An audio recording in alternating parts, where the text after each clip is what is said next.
నవరాత్రుల సందర్భంగా వీడియోల్లో కూడా 3-4 వీడియోల్లో అనేక విషయాలు చెప్పడం జరిగింది. దాంట్లో ఎలా ఆచరించాలండి అంటే గ్రహణం టైంలో మంత్రమే ఆచరించాలి. అప్పుడు ఆ మంత్రం మనకి పటుత్వాన్ని ఇస్తుంది. తర్వాత కూడా మంత్రం మనం చేసుకోవడానికి వీలవుతుంది కంటిన్యూగా. నేను పంచదశి మంత్రాన్ని గ్రహణం సమయంలో పాటించాలి. నవరాత్రుల్లో ఎలా పాటించాలి అంటే మరి కష్టం ఉన్నటువంటి వాళ్ళు, అవసరం ఉన్నటువంటి వాళ్ళు ఖడ్గమాలని ఆశ్రయించాలి. మిగిలిన వాళ్ళు మామూలుగా లలితా సహస్రనామాన్ని వారికి తోచిన విధంగా ఆచరించుకోవచ్చు. కానీ అన్ని ఆమె ఏది చేసినా మనకి అమ్మవారి అనుగ్రహం కలుగుతుంది. కానీ మన మనస్సు ఒకటి ఉంటుంది కాబట్టి ఆ మనస్సు తృప్తి కోసం మనస్సు ఉన్నదంతా మనస్సే కాబట్టి ఆ రంగా ఖడ్గమాల అంటే ఏంటో తెలుసుకుంటే దాని ఫలస్థుతి మొట్టమొదట ఆ ఫలస్థుతి తెలిస్తే దాని మీద మనం ఆచరించాలి. 9 సార్లు మన టైం చూసుకొని 9 సార్లే చేయగలుగుతారా లేదా తర్వాత మెల్ల విడిగా ఇంకో కొన్నిసార్లు చేయండి. దేవి ఖడ్గమాల ఫలస్థుతి ఆత్మకు లయ పరిణితి అనగా దివ్య సమాధి వచ్చుటకు ఎలా వీలు కలుగునో ఈ ఫలశ్రుతి ద్వారా తెలియజేశారు. ఆత్మకు లయా పరిణితి అనగా దివ్య సమాధి వచ్చుటకు ఎలా కలుగునో ఈ ఫలశ్రుతి ద్వారా తెలియజేయడం జరిగింది. ఇక్కడే మనందరి ధ్యేయం ఏంటి? జీవుడి యొక్క ధ్యేయం మనందరము జీవుడుగా సమానం, మనస్సుగా శరీరాలుగా వేరువేరు. ప్రారంభం అనేటువంటి దేనికి ఉంది? శరీరానికి మనస్సుకే ఉంది. జీవుడికి ఉంది అనుకుంటే ఉంది, లేదు అనుకుంటే లేదు. అందుకని జ్ఞానం కలగవలసింది, జ్ఞానం పొందాల్సింది ఎవరి కోసం? జీవుడి కోసం.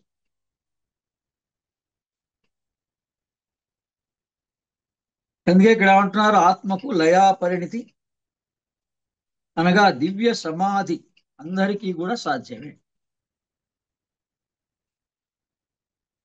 సమాధి స్థితిలో ఏం తెలుస్తుంది? అసలు మనం ఏంటో భగవంతుడు ఏంటో అన్ని రహస్యాలు సమాధిలో తెలిసిపోతాయి. ఇంకా మనకున్న భ్రమలన్నీ పోవడానికి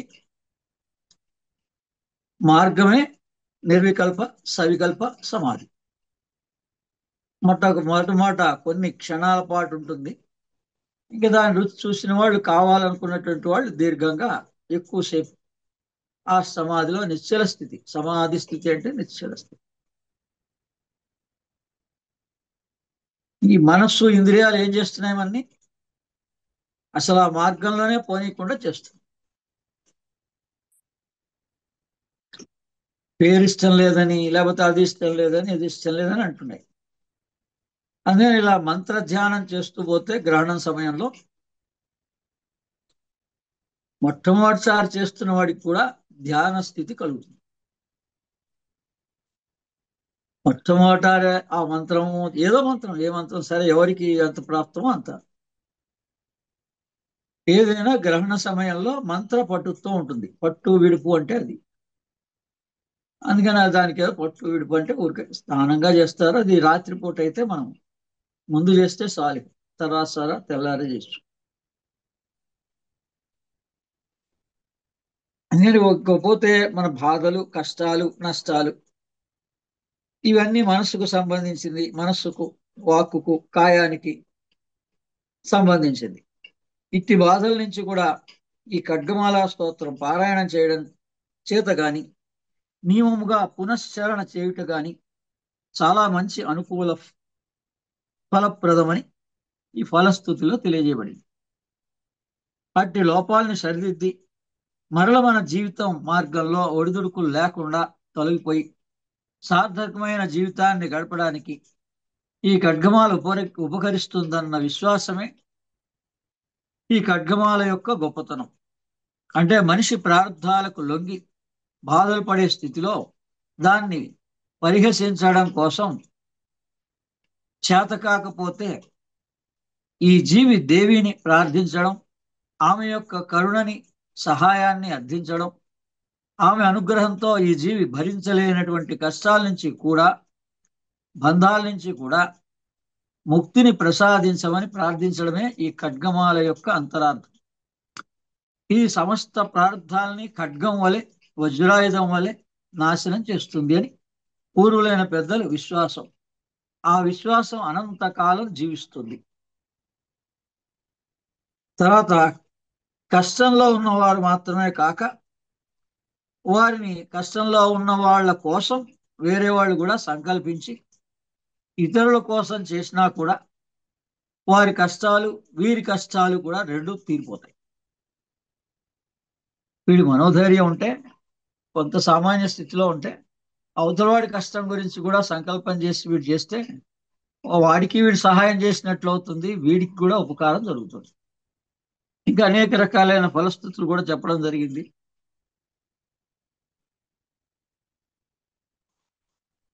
ఇందులో మనం తెలుసుకోవాల్సింది, గ్రహించాల్సింది, ఇలా విశ్వాసంతో చదివిన వారు సకల కష్టముల నుంచి విముక్తులు కాగలరు.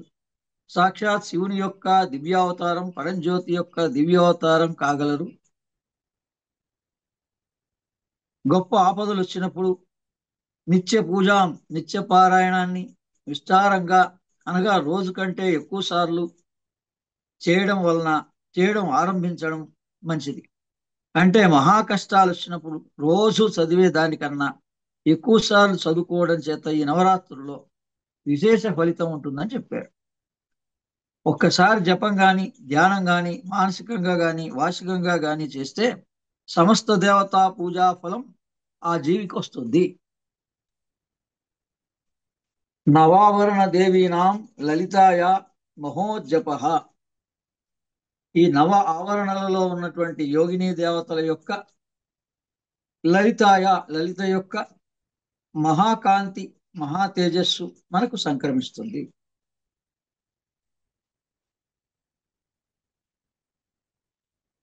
ఒక్కొక్కప్పుడు లెక్క పెట్టుకుంటూ చదవచ్చు. వేదాంగ అలా చేస్తే వేదాంగముల యందు ఉన్నట్టి రహస్యాలు తెలుస్తాయి. అన్ని మంత్ర రహస్యాలు జీవికి తమంత తామే వచ్చి ఇది మా స్వరూపం, నీవు తెలుసుకొని లోకానికి తెలుపు అని అంటాయి. ఇప్పుడు ఈ నవరాత్రుల సందర్భంగా ఈ 3 ఇంటర్వ్యూల్లో ఇచ్చినటువంటిది ఈ ఫలితానికి సంబంధించింది. ఏమంటున్నారు? అన్ని మంత్ర రహస్యాలు ఈ జీవికి తమంత తామే వచ్చి చెప్పి ఇది మా స్వరూపం అంటే దేవతలు ఎవరికి చెప్తారు మనలో? ఇప్పుడు అందరికీ దేవతలు సమానంగానే అనుగ్రహిస్తారు. మనం ఏ స్వల్పమైనటువంటి పూజ, జపము, తపము ఏది ఆచరించినా వారి అనుగ్రహంలో ఏం మార్పు ఉండదు. కానీ ఇది పట్టుకోగలిగిన వాడు ఎవరు మన లోపల? జీవుడు. అందుకని ఇక్కడ ఏమని చెప్తున్నారు? అన్ని మంత్ర రహస్యాలు జీవికి తమంత తామే వచ్చి ఇది మా స్వరూపం, నీవు దీన్ని తెలుసుకొని లోకానికి అందించు అని చెప్తారు.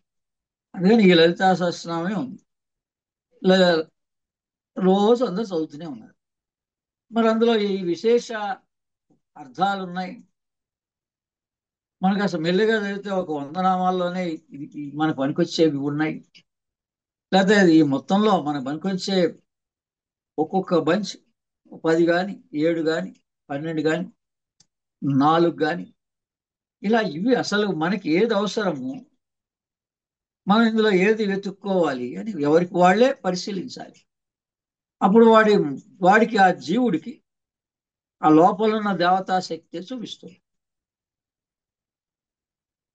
మనకి ఏది అవసరమో లలితా సహస్రనామంలో ఆ నామాలు చాలా మెల్లగా చదువుకుంటూ వెళ్తే సమయంతో పని లేకుండా ఇన్నిసార్లని సమయం ఎంత ఉంటే అంతే 100 నామాలే చదవండి, 200 చదవండి. అంటే 183 స్తోత్రాలు ఉన్నాయి.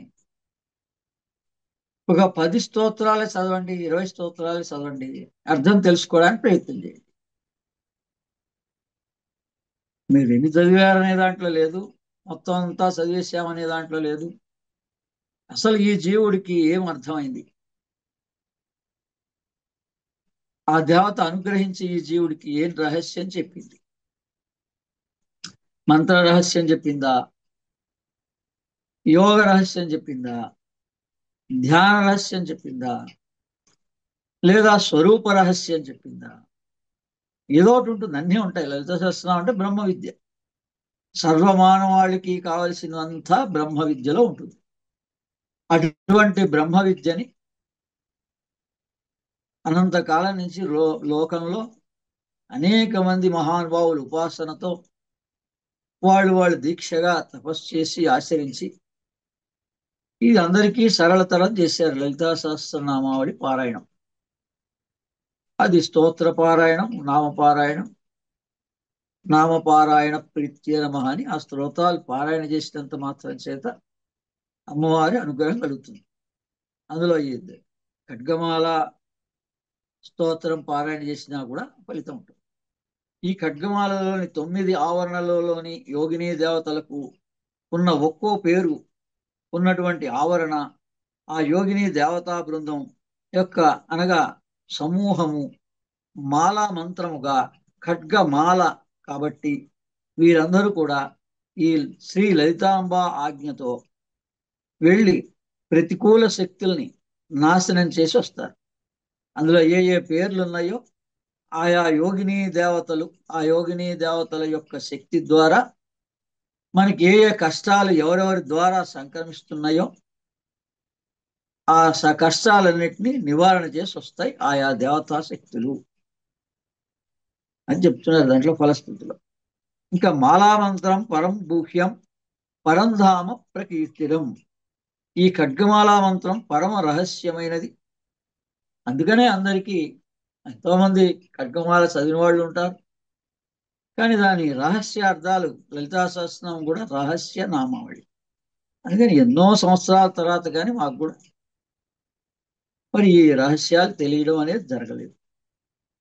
అలా ఉపవాసం చేస్తూ చేస్తూ పోతే ఇక ఆమె ఎప్పుడెప్పుడు ఏవేవి రహస్యాలు తెలియపరుస్తుందో ఇక్కడ చెప్పారు కదా, జీవుడికి ఈ రహస్యాలు ఆ లోపలే ఉన్నటువంటి ఆ దేవతా శక్తులు తెలియజేస్తాయి. అందుకని ఈ దేవతా శక్తుల్ని గుర్తించగలిగే శక్తి ఎవరికి ఉంది? మనలో జీవుడికి ఉంది. ఆ జ్ఞానం పూర్వ జ్ఞానం జీవుడికి తల్లి గర్భంలో ఉన్నప్పుడే భూత భవిష్యత్ వర్తమాన కాలాల జ్ఞానం అంతా కూడా జీవుడికి ఉంటుంది. మనం ఏం చేశాం? మన ఇంద్రియాలని, బయట ప్రపంచాన్ని ఎక్కువగా నమ్మాం.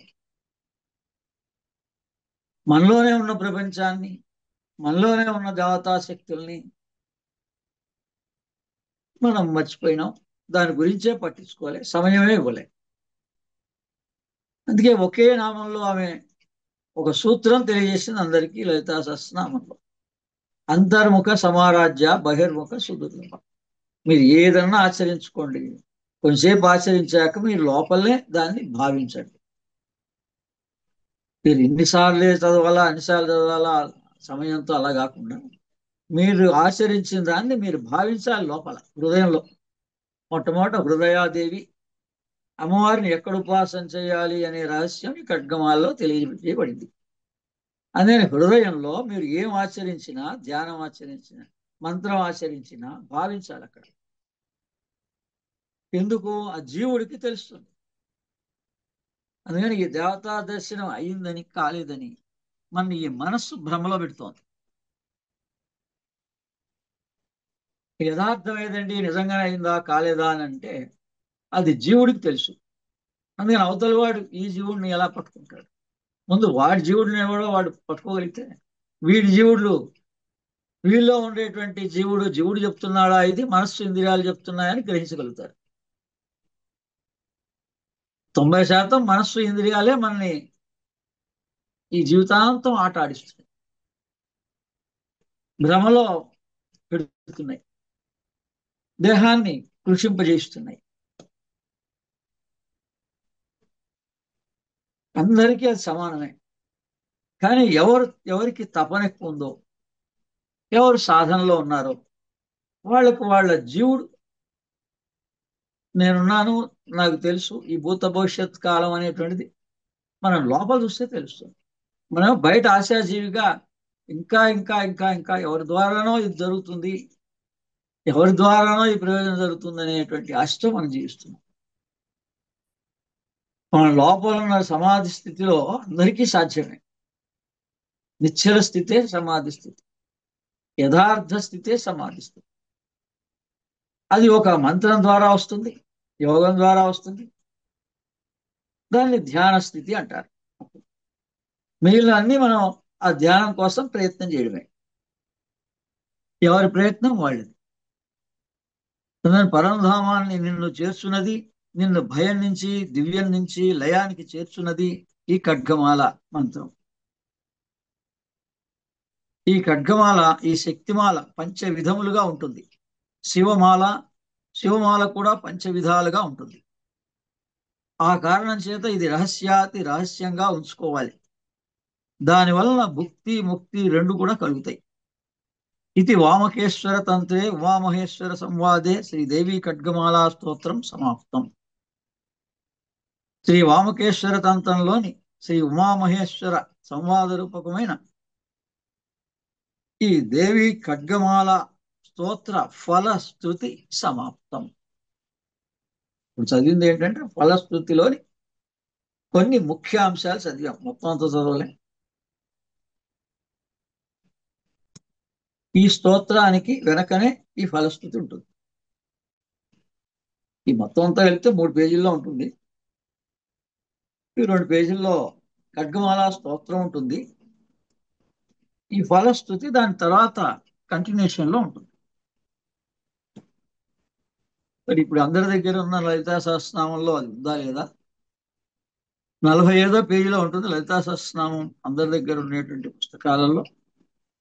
కానీ ఇందులో ఫలశ్రుతి ఉండదు. కేవలం శ్రీదేవి ఖడ్గమాల స్తోత్ర రత్నం అని ఉంటుంది అంతే. అందుకని విడిగా ఖడ్గమాల పుస్తకాల్లో ఇప్పుడు రామకృష్ణ మిషన్ ద్వారా కానీ ఎవరివైనా పుస్తకాల్లో ప్రతిదానికి ఫలశ్రుతి ఉంటుంది. లలితా సహస్రనామానికి ఫలశ్రుతి ఉంటుంది. ప్రథమ భాగం, ద్వితీయ భాగం. అలాగే దీనికి కూడా ఖడ్గమాలకు కూడా ఫలశ్రుతి ఉంటుంది. అదేదో ఒకసారి చదివితే చాలు ఫలశ్రుతి, తప్పనిసరిగా చదవాలనే లేదు. అందుకని అన్ని పుస్తకాల్లో ఉండొచ్చు, ఉండకపోవచ్చు. అందుకని ఇప్పుడు ఈ ఖడ్గం అంటే ఏంటి, ఖడ్గమాల అంటే ఏంటి అంటే నాదము, బిందువు, కళ అంటారు మూడింటిని. త్రికోణము, ఇవన్నీ కూడా ఈ శ్రీచక్రం అంతా 9 కోణాలుగా ఉంటుంది. ఆ కోణాల్లో ఏంటంటే కోణము అంటే 3 భాగాలు. నాదము, బిందువు, కళ, దీన్ని కోణం అంటారు. బిందు, స్పంద, ప్రతిస్పంద, దీన్ని కూడా త్రికోణము అంటారు. ఖడ్గమాల అంటే త్రికోణమాల, మూడిటితో కూలింది. అందుకనే దాన్ని మహా త్రిపుర సుందరి. ఈ ఖడ్గం అనగా త్రికోణం అని అర్థం. త్రికోణం అంటే కోణం అని అర్థం. కోణము అంటే మళ్ళీ యాంగిల్. ఒక్క కోణాన్ని తీసుకుంటే ఒక యాంగిల్. త్రికోణం అంటే 3 యాంగిల్స్. అందుకని ఒక కోణం ఏమిటి అంటే శివశక్తి. శివశక్తుల యొక్క సంఘటనమే త్రికోణము. అందుకని సౌందర్యలహరిలో మొదటి శ్లోకంలో ఏమిచ్చారు? శివశక్త్యాయుక్తో యతి భవతి శక్త ప్రభవితం. ఇవన్నీ కోణాలు కోణాలుగా ఉన్నాయి. ఈ సృష్టి అంతా కూడా శ్రీచక్ర ఆకృతిలో ఉంది. బ్రహ్మాండం అంతా ఒక సిస్టమేటిక్ గానే సృష్టి అనేటువంటిది రచించబడింది. ఇప్పుడు అమెరికాలో ఓరెగాన్ అనేటువంటి ప్లేస్ లో 22 కిలోమీటర్ల పరిధిలో ఈ భూమి మీదనే ఆ చక్ర ఆకృతి ఉంది. ఎవరో వేసింది కాదు, స్వయంభూ. అందుకని అమ్మవారు ఇప్పుడు ఎక్కడుంది? స్వయంభూగా. అందుకని ఈ రోజున అంత ధనవంతమైన దేశంగా ఉందంటే ఒకప్పుడు అది హిందూ దేశమే, అఖండ హిందూ భారత్. తర్వాత తర్వాత అన్ని దూర దూరం అయినాయి. అందుకని ఇప్పుడు అమ్మవారు అని అంటే శ్రీచక్రం. ఆలయాల్లో ఉండే పైన స్ట్రక్చర్ అంతా కూడా ఆ శ్రీచక్ర ప్రకారంగానే నిర్మాణాలన్నీ జరిగినాయి. మొట్టమొదట దేవతలు ఈ క్షేత్రాల్ని నిర్మించారు. తర్వాత ఋషులు తపస్సు చేసి నిర్మించారు. అవి ప్రధాన క్షేత్రాలుగా ఉన్నాయి. ద్రాక్షారామం ఉంది. అది మరి మనుషులు తయారు చేసేలా ఉందా? మనుషులు కట్టారా? అది ఆ స్ట్రక్చర్ చూస్తే తెలుస్తుంది. దేవతలే కట్టగలుగుతారు, మనుషులు నిర్మించింది కాదు. దక్షిణ కాశీ ద్రాక్షారామం అని చెప్పేసి అలా ఈ క్షేత్రాలన్నీ కూడా దేవతలు ఒకప్పుడు సృష్టించారు. ఆ తర్వాత ఋషులు తపస్సు చేసి ఆయా దేవతా స్వరూపాల యొక్క అనుగ్రహం పొంది వాళ్ళు రాజుల ద్వారా వాళ్ళు ఆయా దేవాలయాల్ని కట్టడం జరిగింది. ఇప్పుడు మనం చూసేవన్నీ కూడా మనుషులు ఏర్పాటు చేస్తున్నటువంటి దేవాలయాలు. అదే క్షేత్రాలకి వీటికి చాలా తేడా ఉంటుంది. ఇప్పుడు ఆ ఖండాన్ని ఖండం చేయడం మాయ, ఖండాన్ని అఖండం చేయడం బ్రహ్మము. కాబట్టి ఖడ్గమాల అంటే కాంతిమాల. ఇంకొకటి, ఒకటేమో ఖడ్గమాల అంటే త్రికోణమాల. అందుకని ఆ త్రిపురం మన దేహంలో ఎక్కడెక్కడ ఉంది? అన్ని చోట్ల ఉంది. కానీ మనకి స్పష్టంగా తెలియడానికి ఎక్కడుంది? హృదయంలో ఉంటుంది. హృదయస్థ త్రికోణాంతర్దీపిక అని లలితా సహస్రనామంలో వస్తుంది. అందుకే అమ్మవారు ఎక్కడుంది? మన దేహంలో త్రికోణ మధ్యంలో ఉంది, హృదయ స్థానంలో. మరి అటువంటి ఆ ఉన్న హృదయ స్థానంలో ఉన్నదాన్ని ఎవరు గ్రహించగలుగుతారు? మనలో ఈ ఇంద్రియాలు ఎలా గ్రహిస్తాయి లోపల హృదయంలో ఉన్నది? మనం ఏం అడుగుతున్నాం? ఈ ఇంద్రియాల ద్వారా చూస్తేనే నమ్ముతా ఉంటున్నాం, సైంటిస్ట్ లాగా. ఈ సైన్స్ బాగా మనకి మరి మనం చదువుకున్నది సైన్స్, 1వ క్లాస్ నుంచి డిగ్రీ దాకా చదువుకున్నది సైన్స్. అందుకని మనకి చూస్తేనే నమ్ముతాం. అమ్మవారు అంటే ఆమె వచ్చి దర్శనమిస్తేనే నమ్ముతాం. ప్రతి మనిషి హృదయంలో కూడా త్రికోణ ఆకృతిలో త్రికోణ అంతర దీపిక, త్రికోణ మధ్యంలో ఉంది అసలైన దేవత. ఇంకా లక్ష్మీ స్థానం ఎక్కడుంది? డయాఫ్రమ్ దగ్గర ఉంది. ఈ నాభికి ఈ హృదయానికి మధ్యలో లక్ష్మీ స్థానం. అందుకని అసలు మూల స్థానం, కేంద్ర బిందు ఇక్కడ ఉంది. వివిధ దేవతా శక్తులు మన దేహంలోనే ఉన్నాయి. మరి వీటిని గుర్తించగలిగేది ఏది? కర్మన, భక్త్యా, జ్ఞానమా? భగవద్గీత అందుకని 3 మార్గాలు ఇచ్చింది అందరికి. కర్మ మార్గంలో 100% ప్రయత్నాలన్నీ కర్మ మార్గంలో చేస్తున్నారు. 70 ఏళ్ళు. మరి 70 ఏళ్ళు అయింది, మనం ఏదో ఇష్టదేవత పూజ చేస్తున్నాం, క్షేత్రాలు వెళ్ళాం. మరి 70 ఏళ్లలో ఏమండి మీకు సంపూర్ణ దేవతా అనుగ్రహ ప్రాప్తి కలిగిందా అని అడిగితే వాళ్ళ దగ్గర సమాధానం ఉండాలి. 70 కాతే 60, 60 కాతే 50. ఎవరికి వాళ్ళే పరిశీలించుకోండి. మన వయస్సు ఇంత, ఆయా దేవత యొక్క పరిజ్ఞానం సంపూర్ణంగా కలిగిందా? ఎవరిష్టం వాళ్ళది, పేరు ఎవరిష్టం వాళ్ళది. ఎక్కడో ఒక్కడైతే ఏదో దేవతని, ఏ మతమైనా ఏదైనా వాడికి ఏది మనసుకి నచ్చితే అదే దేవత.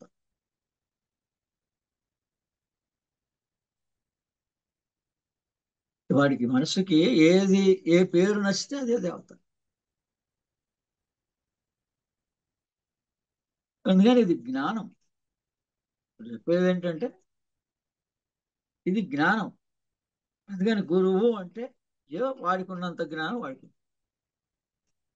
అందరికీ ఒకే రకమైన జ్ఞానం ఉండాలని ఏం లేదు కదా, అనంతమైన జ్ఞానం. ఎవరికి ఎంత ప్రాప్తం ఉందో అంత జ్ఞానం ఉంటుంది. అందుకని ఎప్పుడు కూడా గురువు అనేటప్పుడు భేదభావాన్ని చూపించకూడదు. మీరు ఎక్కడ ఏ గురువు దగ్గర కూర్చున్నా, ఎక్కడ వెంకటేశ్వర స్వామి దగ్గర కూర్చున్నా, తిరుపతిలో ఉన్నంత శ్రద్ధా విశ్వాసం మరి ఇక్కడ చిక్కడపల్లిలో పెడితే ఇక్కడే భగవద్ దర్శనం అవుతుంది.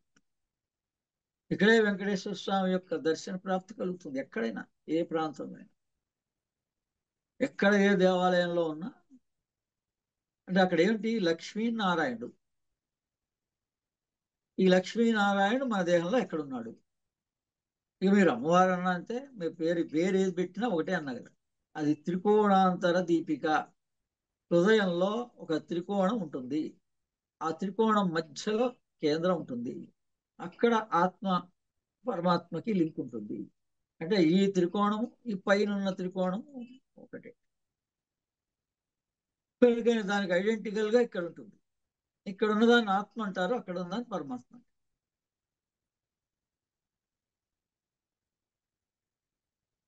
అందుకని ఈ రహస్యాలు బ్రహ్మ విద్య. అందుకని ఇది రహస్యం. కాబట్టి ఇది ఇందులో ఎంత తెలిసినా మనకి మన ధన్యులమే.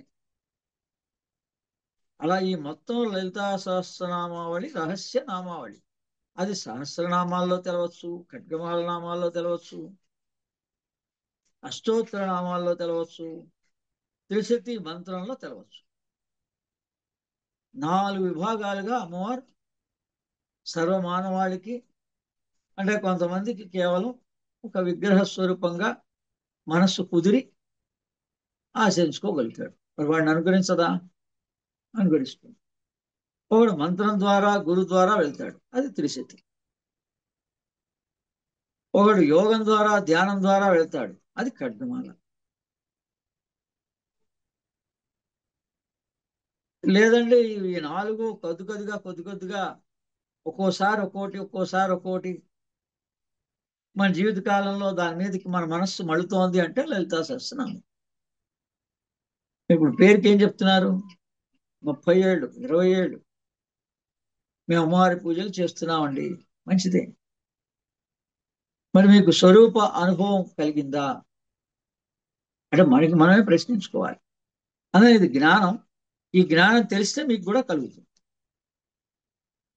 జ్ఞానం తెలిస్తే కళ్ళు మూసి కూర్చుంటే మీరు మంత్రమే చేశారు, పూజ చేశారు శ్రద్ధగా, ఏది చేసినా సగభాగమే సగ సమయమే అది చెయ్యాలి.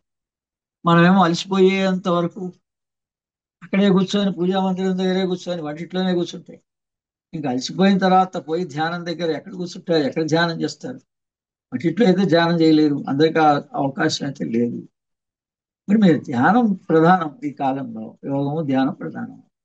మీరు ఆ ధ్యానం చేయాలి అని అంటే ఇలాంటి బలమైన రోజుల్లో మొత్తం అంతా మనం వంటిట్లోనే సమయాన్ని అంతా గడిపేస్తే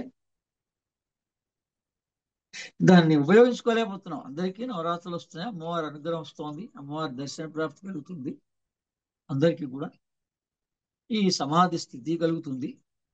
అందుకని ఇది గ్రహణంగా వచ్చింది, నవరాత్రులుగా వచ్చింది. అందుకని విశేషంగా ఇంకా రేపటి నుంచి ఎవరి ఓపిక వాడిది. వీడియోల ద్వారా చెప్పాం, క్లాసుల్లో చెప్పాం. ఇప్పుడు చాలా స్పష్టంగా ఏం కన్ఫ్యూజ్ లేకుండా గ్రహణం సమయంలో పంచదశ చేయండి, ఇంకా తర్వాత మీ ఇష్టం. తర్వాత 9-10 రోజులు మీకు ఎలా చెయ్యాలనిపిస్తే మీరు అలా చేయండి. అన్ని మంచివే, ఈ 4 మంచివే. కేవలం అష్టోత్తరమే బాగా రోజు పారాయణ చేసుకొని పుట్టేప్పుడు అష్టోత్తరాన్ని తీసుకొని ఈ ఒక్కొక్క నామం ఏంటి అని చదువుకునే వాడికి కూడా అమ్మవారి అనుగ్రహ ప్రాప్తి కలుగుతుంది.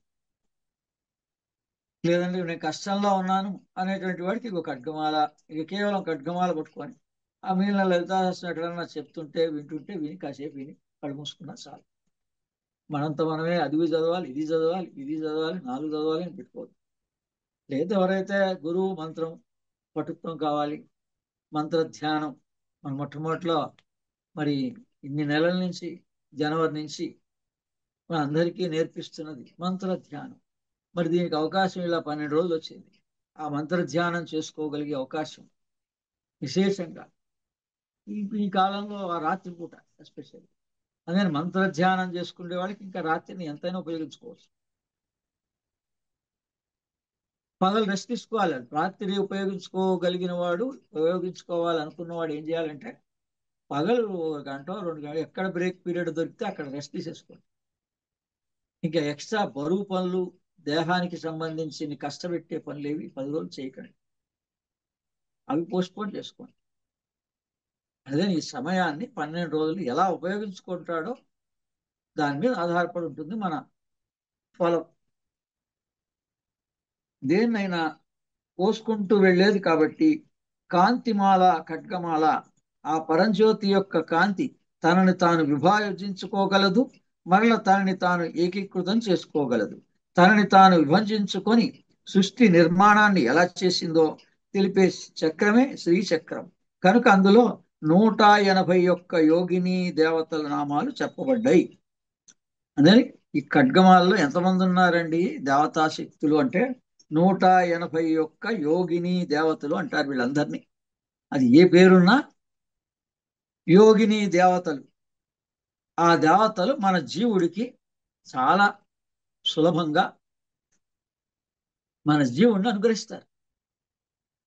ఇప్పుడు తల్లిదండ్రి మాట పిల్లలు వినరు అనే రకంగా జీవుడు అనబడేటువంటి వాడు అసలైన తల్లిదండ్రి. ఇంకా తల్లిదండ్రిని కూడా సృష్టించినటువంటి వాడు భగవంతుడు. ఆ భగవంతుడు ఆత్మ. ఆత్మ అక్కడే ఉంది, జీవుడు అక్కడే ఉన్నాడు. కానీ ఆ అవకాశాన్ని మనం ఉపయోగించుకోకుండా మన జీవితం ఎన్ని సంవత్సరాలు జరిగింది. ఇప్పుడు నేనే ఉన్నాను, వేరే వాళ్ళదే మనకి 30 సంవత్సరాల జీవిత కాలంలో. మరి ఈ జ్ఞానం అప్పుడే వస్తే ఈ పాటికి ఎట్లా ఉండాలి? మరి గురుగారి దగ్గర ఏది అడగాలో అది ఆయన ఉన్నప్పుడు అడగలేదు. ఇప్పుడు ఆయన పొరపాటు కాదు కదా, ఆయనకి తెలవకపోతే 500 గ్రంథాలు రాయడు కదా. ఆయన దీని వ్యాఖ్యానం రాశాడు, ఖడ్గమాల వ్యాఖ్యానాన్ని రాశాడు చాలా వివరంగా. మరి అప్పటి వరకు వేరే వాళ్ళు ఎవరు రాయలేనటువంటి ఖడ్గమాల వ్యాఖ్యానాన్ని రాసిన ఆయన్ని మనం ఏం అడిగాం? తెలుసు నాతో పాటు ఉన్నవాళ్ళు వేరే వాళ్ళు కూడా ఉన్నారు. మనం ఇలా స్పష్టంగా అడిగామా? అడిగిన తర్వాత ఆయన చెప్పలేదంటే వేరే సంగతి. అక్కడ ఏంటి? మనస్సు, ఇంద్రియాలు అంతా బాగానే ఉంది. ఆహా ఓహో అంటూ అన్ని ఘనంగానే జరిగిపోతున్నాయి. నేను జీవుడు అనుకుంటాను. ఈ మనస్సుని ఇంద్రియాలని కాసేపు రోజులో ప్రాక్టీస్ చేయించి, ఇదే ధ్యానం కదా, క్రియాయోగం కదా. క్రియాయోగం అంటే ఏంటి? ఈ ఇంద్రియాలన్నీ మూసేస్తున్నాం కదా. షణ్ముఖి ముద్ర అంటే ఇంద్రియాలు మూస్తున్నామో తెరుస్తున్నాం. ఇంద్రియాలని మనం బలవంతంగా కాసేపన్నా. ఇప్పుడు అందుకనే ఆ వీడియోలో చెప్పా, ఛత్రపతి శివాజీ అంతటి వాడు శ్రీశైలంకి వెళ్ళి భ్రామరి సాధన చేస్తే ఆయనకి ఆ ఖడ్గం బహుకరించబడిందమ్మ. అక్కడ వెళ్ళి శ్రీశైలమే ఎందుకు వెళ్ళాడు? వేరే ఎక్కడెక్కడో చాలా ఉన్నాయి. అసలు వాళ్ళ దగ్గరే తులజా భవాని ఉంది కదా, మరి అక్కడికే ఎందుకు వెళ్ళలేదు? 1670 ప్రాంతంలో వెళ్ళాడు ఆయన, 74 అలా. అక్కడ రాసి ఉంటుందండి. నా దగ్గర నా రికార్డు నాకుంది. అందుకని చెప్తున్నా మీకు, మనం మామూలుగా ఉన్నప్పుడు ఏది గొప్పది ఏది మంచిదండి అంటే యోగం ధ్యానమే రెగ్యులర్ ప్రాక్టీస్ చేయడం మంచిది. రెగ్యులర్ గా ఒక 9 ఓంకారాలు, మరి 20 ఓంకారాలు మన ఇష్టం. ఎన్నో 7 ఇన్ని అన్ని అని కాదు. ఓంకార సాధన రోజు చేసుకుంటే, యోగము ధ్యానము రోజు ఫిజికల్ ఎక్సర్సైజ్ చేసుకోవాలి అని మొట్టమొదట మన దేహానికి మనమే క్రమశిక్షణ ఇవ్వాలి. కానీ ఇప్పుడు ఈ బలవంత రోజుల్లో కొత్తగా ప్రయత్నాలు అలాంటివి చేయకూడదు. ఈ బలమైన రోజులు 12 రోజుల్లో మీ మనస్సు కాస్త ఇష్టమైనదే చేయండి. మీ మనస్సుకి బలవంతమైనది చేస్తే అది ఆ తర్వాత జరిగే పరిణామాలు దీనివల్లనే జరిగిందని మనమే మోసం చేస్తాం. ఇప్పుడు అందరూ ఏవో ఈ దోషాల వల్ల అది అందువల్ల అయిందని అంటున్నారు కదా, అది దేనివల్ల? ఏ దేవత మమ్మల్ని ఏం శాపం లేదు. ఇప్పుడు చేశాడు కదా గణపతి, ఆయన ఏమంటాడు? ఏమన్నాడు? నువ్వు నాకు ఏం చేసావో నేను నీకు అదే ఇస్తా అంటాడు. మనమేమో తీసుకెళ్ళి డ్రైనేజీలో కలిపాం. హుస్సేన్ సాగర్ డ్రైనేజ్ వాటర్లో చాలా చక్కగా ఆ నిమజ్జనాన్ని కూడా చూసాం, ఎంకరేజ్ చేసాం, సపోర్ట్ పెట్టాం. మనకు కూడా తల ఇంత భాగం వచ్చింది పాపం మూట. అందుకని మనం దారిలో పోతున్నప్పుడు కూడా ఎందుకు మరి ఈ వాసన వచ్చింది, ఇటువంటి చోట్లోంచి మనం ఎలా ప్రయాణం చేయాల్సినంత అవసరం ఏంటి అని బాగా గమనిస్తే, నువ్వు నాకేం చేసావో నేను ఇక అదే చేస్తాను. విఘ్నకర్తి విఘ్నహంత్రి. విఘ్నాన్ని సృష్టించేవాడు ఆయన, విఘ్నాన్ని తొలగించేవాడు ఆయన. దీనికి కారణం ఎవరు? మనిషి, మనస్సు, ఇంద్రియాలు. ఇలా ఏ ఒక్కదాన్ని మీరు బాగా పరిశీలించండి. ఇప్పుడు నేను చెప్పింది తప్ప రైటా? అందుకని ఖడ్గం అంటే త్రికోణమాల ఒక అర్థం, కాంతిమాల ఒక అర్థం. ఖడ్గం అంటే కాంతి అని తెలుసుకున్నాం. కాంతి యొక్క మాలికలే వృత్తంగా మారుతూ త్రికోణములుగా అయి తాను హింసించుకుంటూ పంచ ఆకాశాలు పరిభ్రమణం చేసిన తర్వాత, అంటే దేశాన్ని సృష్టించిన తరువాత, ఆ దేశంలో నామరూపాలుండే ఆకాశం ఏమి లేకపోవడం చేత, బాగా గమనించండి, మొట్టమొదట ఆత్మనాకాశ సంభూత. పరమాత్మన్న ఆత్మన్న ఒకటి. మన దేహం వరకు వస్తే ఆత్మ అంటాం, విశ్వంలో ఉంటే పరమాత్మ అంటాం, అంతే తేడా. అందుకని ఆత్మ ఏం సృష్టించిందిట? మొట్టమొదట ఆత్మన ఆకాశ సంభూత, ఆకాశాన్ని సృష్టించింది. ఎన్ని ఆకాశాలని?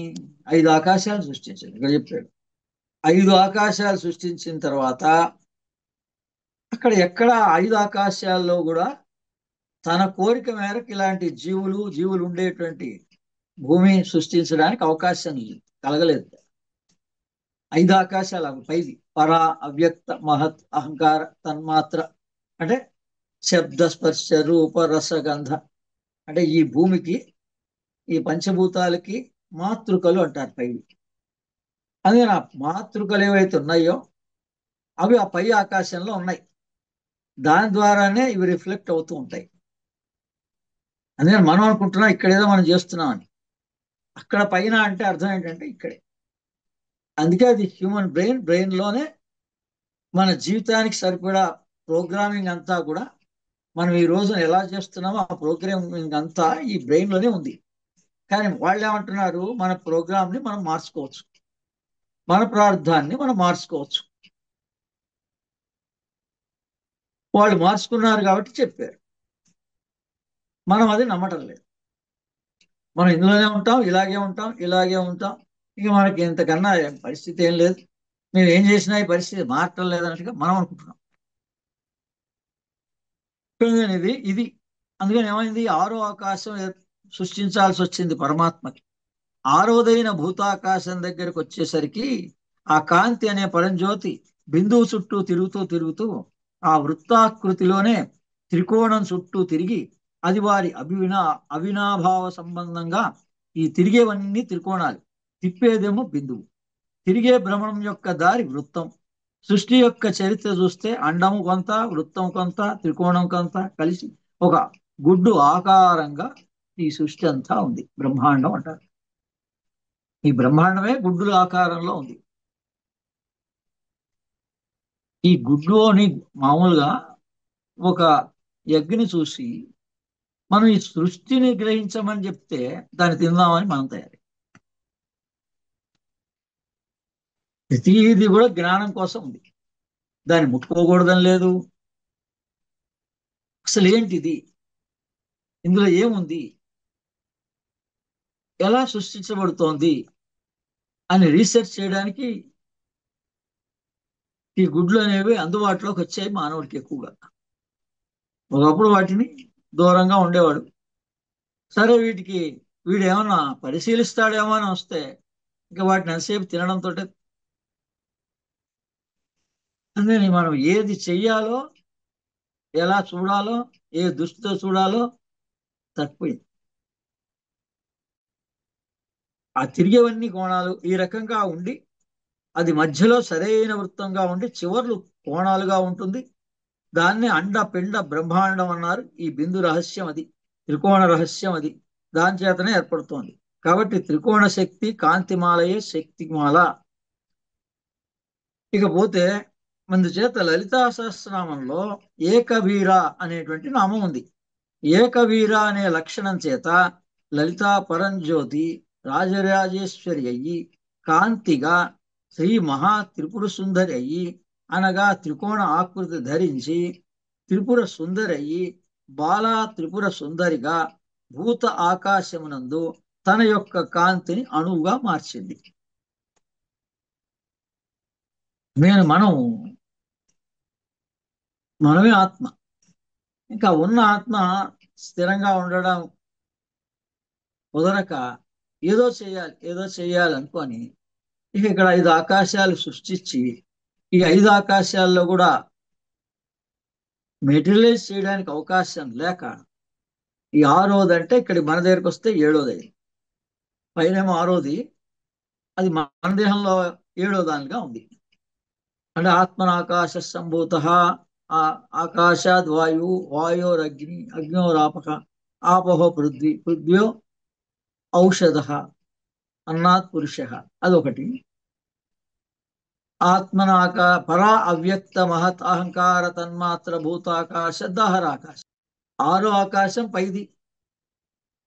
ఆ ఆకాశం నుంచే భూమి వరకు సృష్టించబడింది.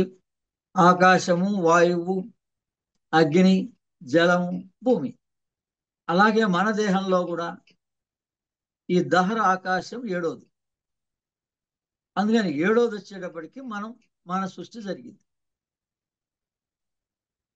అందుకని దీని రహస్యం ఎక్కడుంది? పూయామై మనం ఎవరు ఎలా తెలుసుకోవచ్చు సులభంగా?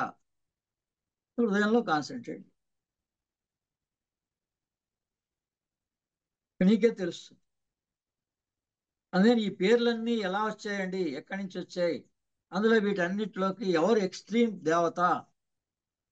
అందుకని రాజరాజేశ్వరి ఎక్స్ట్రీమ్ దేవత. కానీ వీళ్ళకి 4 చేతులుగా ఇలా ఉంటేనే, లలితగా ఉంటేనే వీళ్ళు ఇది ఎలా ఉందో అలాగే దేవాలయాల్లో సృష్టించబడింది. కానీ రామకృష్ణ పరమహంస చెప్పాడు, అందరి దేవతల్లోకి రాజరాజేశ్వరియే ఎక్స్ట్రీమ్ దేవత. ఇక్కడ రాసి ఉంది. అందుకని ఈ కాంతి ఏముంది? కాంతి అలా మారి ఏక వీరై, ఆ ఏకవీర లక్షణం చేత లలితా పరంజ్యోతి రాజరాజేశ్వరి అయింది. ఆ రాజరాజేశ్వరి ఈ కిందికి దిగి ఇంకా శ్రీ మహా త్రిపుర సుందరి అయింది అందరికీ. శ్రీ మహా త్రిపుర సుందరి మళ్ళీ బాలా త్రిపుర సుందరి అయింది. త్రిపుర సుందరి మళ్ళా బాలా త్రిపుర సుందరి అయింది. అందుకని ఇప్పుడు ఒక బాలగా మనకి దర్శనిస్తోంది అమ్మవారు. చిట్ట చివరికి మన కోసమని తనకి తానే అసలు అవసరమే లేనటువంటి, శరీరమే ధరించాల్సిన అవసరం లేనటువంటి ఆమె కళ్ళు మూసి తెరిచే లోపల ఇది జరుగుతుంది. అందుకని మనకి అమ్మవారి దర్శనం సశరీరంగా కోరుతున్నాం మనం. కానీ అసలుగా ఆమె ఆ స్వరూపం కాదు. అది జ్ఞానంగా, కాంతిగా, రాజేశ్వరిగా మీకు లోపల హృదయంలోనూ ఆజ్ఞాచక్ర పర్యంతం మీకు దర్శనిస్తుంది. ఆ జ్ఞానం కావాలంటే యోగం ద్వారా జరుగుతుంది. అటువంటి యోగాన్ని మన మనసు ఇష్టపట్టలేదు, సమయం లేదని చెప్పేస్తుంది ముందే. అందుకని మన మనసు ఎలా కోరుతోంది? ఈ ఇంద్రియాలకు అవశ్యమై నేను చూస్తేనే అమ్మవారిని నమ్ముతాను, నాకు చూపించు, నువ్వు చూస్తే నాకు చూపించు. ఇప్పుడు మన కోసమని ఆమె ఇప్పటికిప్పుడు సృష్టించబడాలి. వీడి తపస్సుని బట్టి సృష్టించబడుతుంది. వీడికి నిజంగానే అంత తపస్సు ఉంటే ఒక బాలగా తక్షణమే కనిపిస్తుంది. మనమేమో ఆ బాలగా వచ్చినా గుర్తుపట్టలేదు. అమ్మవారు ఈ అన్ని రూపాల్లోనూ అందరికీ ఈ 10 రోజులు లేదా విజయదశమి లోపల సాక్షాత్కరిస్తోంది. కానీ వాడికి అంత జ్ఞానం లేని కారణంగా, యోగం లేని కారణంగా గుర్తుపట్టక రాగద్వేషాల్లో ఉండి వెళ్ళిపోయాక అయ్యో వెళ్ళిపోయిందా అనే భావన కలుగుతుంది. అదే దర్శనం కలగదు అనే మాట లేనే లేదు. మీరు ఎక్కడికి వెళ్ళినా దర్శనం కలుగుతుంది. దానికోసం ఇప్పుడు వెళ్ళి పరిగెత్తి విజయవాడ కనకదుర్గ దాకా వెళ్ళక్కర్లేదు, వేములవాడ రాజరాజేశ్వరి దాకా వెళ్ళక్కర్లేదు, ఏ పరుగులు పెట్టక్కర్లేదు, ఏ దూరాలు ప్రయాణించక్కర్లేదు. మీ దగ్గరలోనే ఉన్నటువంటి అమ్మవారిని మీ ఎదురుగుండా ఉన్న స్త్రీలో చూడగలగాలి. మీరు ఎదురుగుండా ఉండే స్త్రీలో రాగద్వేషాలు వచ్చి వాళ్ళు నచ్చటం లేదు, వీళ్ళంటే వాళ్ళకి నచ్చటం లేదు, వాళ్ళంటే వీళ్ళకి నచ్చటం లేదు. అమ్మవారేమో అదే రూపంలో వస్తుంది. మీరు ఏది వద్దనుకుంటే దాంట్లోనే వస్తుంది ఆమె. వచ్చి పరీక్షిస్తోంది. వచ్చాను, వెళ్ళిపోయినాను. ఇది జ్ఞానంగా తెలుసుకోగలగాలి. ఈ పరిణామం యొక్క చరిత్ర అంతా కలిస్తే ఖడ్గము. ఇది అన్నమాట. ఖడ్గం అంటే ఏంటంటే ఒక బాల త్రిపుర సుందరి భూత ఆకాశంలో ఉంటుంది. ఆ పైన త్రిపుర సుందరిగా ఉంటుంది. ఆ పైన మహా త్రిపుర సుందరిగా ఉంటుంది. ఆ పైన రాజరాజేశ్వరిగా ఉంటుంది. ఇవి అంతస్తులు. ఇవన్నీ కూడా దశలు. ఈ దశలు దాటిన తర్వాత ఈ పరిణామం యొక్క చరిత్ర అంతా కలిస్తే ఖడ్గం అన్నారు. అందుకని ఆ ఖడ్గం యొక్క మాలని ఖడ్గమాల అన్నారు. ఇది ఎవరు ఆచరించవచ్చు? ఎవరైనా ఆచరించవచ్చు. ఎవరికి ఇంట్రెస్ట్ కలిగితే యావత్ ప్రపంచంలో ఉన్న ప్రతి మనిషి ఆచరించవచ్చు. కాంతి యొక్క చైతన్య స్వరూపం ఇది ఖడ్గమాల అంటే. ఖడ్గమాల అంటే నిరాకారం నుంచి సాకారం వరకు సృష్టి జరిగే మధ్యలోను జరిగిన తరువాత ఏ ఏ రహస్యాలు అందులో ఉన్నాయో ఆ రహస్యాలను చెప్పేటువంటిది. నామ రూప తత్వ లక్షణం ఖడ్గమాలయందలి యోగిని దేవతల యొక్క నామాలు. కాంతి యొక్క చైతన్య స్వరూపం సృష్టిలోని ఎన్ని గుణ వస్తు భావనలు తత్వములుగా మారగలదో చెప్పే అంతర్లీన చరిత్ర తత్వమే ఖడ్గమాల. ఈ రహస్యాన్ని తెలుసుకోకుండా మనం ఖడ్గమాలని ఎన్నిసార్లు పఠించినా, ఇప్పుడు లోకంలో అందరూ మనకన్నా చాలా స్వరంగా స్వరయుక్తంగా ఇక్కడ దీర్ఘం రావాలండి, ఈ మంత్రాన్ని ఇలా పలకాలి అని రాసి కామెంట్ పెట్టిన వాడు కూడా ఉన్నాడు. సరేనండి, మీరు చాలా సంస్కృతంగా చాలా స్పష్టంగా మీరు ఇలా ఈ రహస్యం తెలుసుకోకుండా ఆయా స్తోత్రాల్ని ఆయా మంత్రాల్ని పఠిస్తూనే ఉండండి. పఠిస్తూనే ఉన్నారు. కానీ అమ్మవారి యొక్క దర్శన ప్రాప్తి కలిగిందా? ఏం చెప్తున్నారు ఇక్కడ? ఈ రహస్యం, ఈ తత్వ జ్ఞానం తెలియకుండా మీరు ఏ స్తోత్రాన్ని పఠించినా, ఖడ్గమాలనే ఎన్నిసార్లు పఠించినా, మీరు ఏ విష్ణు సహస్రనామ స్తోత్రాన్ని పఠించినా తత్వంలో నారాయణుడన్నా శివుడన్నా అమ్మవారన్నా గణపతి అన్నా సుబ్రహ్మణ్య స్వామి అన్నా తత్వంలో ఒకటే. ఎందుకంటే జీవుడికి నామరూపం లేదు. మనం అందరం జీవులము. ఆ జీవుణ్ణి అంటిపెట్టుకున్నటువంటి శక్తే ఆత్మశక్తి. ఆ జీవుడికి కోరిక మేరకు ఈ రూపాలన్నీ కలిగినాయి. ఒక్కొక్క జన్మలో ఒక్కొక్క రూపంతో నేను ఆశ్రయిస్తాను అని వాడు అనుకొని ఆ జన్మ తరించడం కోసం ఇంకా అదే తపస్సు చేస్తే అదొక రూపం అయింది. అది ఒక గణపతి ఒకసారైంది, సుబ్రహ్మణ్య స్వామి ఒకసారైంది, ఇప్పుడు వెంకటేశ్వర స్వామి తిరుపతి అదే ఒకే దేవతా స్వరూపం. దాన్ని ఒకప్పుడు సుబ్రహ్మణ్య స్వామిగా ఆచరించారు, ఒకప్పుడు ఇప్పుడు నారాయణుడిగా ఆచరించారు, ఒకప్పుడు ఈశ్వరుడుగా ఆచరించారు, ఒకప్పుడు అమ్మవారిగా ఆచరించారు. అవన్నీ ప్రామాణికాలన్నీ చూపిస్తున్నారు. ఒకసారి పరబ్రహ్మము అంటే తత్వము, పరబ్రహ్మము అన్న తత్వము అన్న ఒకటే. అందుకని మీరు ఎక్కడో ఒక్కడ ఒక తత్వాన్ని తెలుసుకుంటే అన్ని ఒకటే. తత్వబోధ. అందుకని ఈ ఖడ్గమాల యొక్క తత్వాన్ని మనం గ్రహిస్తున్నాం. ఇప్పుడు లలితా సహస్రనామ తత్వం కూడా అంతే. తత్వంగా మీరు ఒక్కదాని మీద సెల్ఫ్ ఇంట్రెస్ట్ క్రియేట్ చేసుకొని దాని ప్రకారంగా మీరు ప్రయత్నం చేస్తే ఈ 12 రోజుల్లోనే మీకు కావాల్సినంత కలుగుతుంది. అందుకని నేను నా వరకు చెప్పింది ఏంటి, ఒకటే రిస్ట్రిక్షన్. గ్రహణ సమయంలో, లాస్ట్ గ్రహణ సమయంలో మీకు ఇంకా ఇంత జ్ఞానం లేదు, భయ సందేహాలు ఉన్నాయి, ఉపయోగించుకోలేకపోయినారు. ఇప్పుడు అందుకని మీకోసమని కష్టపడి వీడియో ద్వారా అయితే అట్రాక్ట్ అవుతుంది. మరి ఇప్పుడు ఖడ్గమాలది 4,000 మంది చూశారు. కాంతి యొక్క చైతన్య స్వరూపం సృష్టిలో ఎన్ని గుణ వస్తు భావనలుగా తత్వాలుగా మారగలదో చెప్పే అంతర్లీన చరిత్ర తత్వమే ఖడ్గమాల. ఈ రహస్యాలను ఎరంగకుండా మనం ఖడ్గమాలను ఎన్నిసార్లు పారాయణం చేసినా, నామస్తుతి చేసినా పుణ్యం రావచ్చు, మీ అవసరాలు తీరచ్చు. కానీ శ్రీ విద్యా తత్వం మాత్రం రాదు. ఇక్కడి నుంచి మనం బోధించమనేటువంటిది అంతా కూడా శ్రీ విద్యయే. మంత్ర ధ్యానం శ్రీ విద్యా ప్రకారంగా, యోగ ధ్యానం శ్రీ విద్యా ప్రకారంగా, కర్మ ధ్యానం శ్రీ విద్యా ప్రకారం.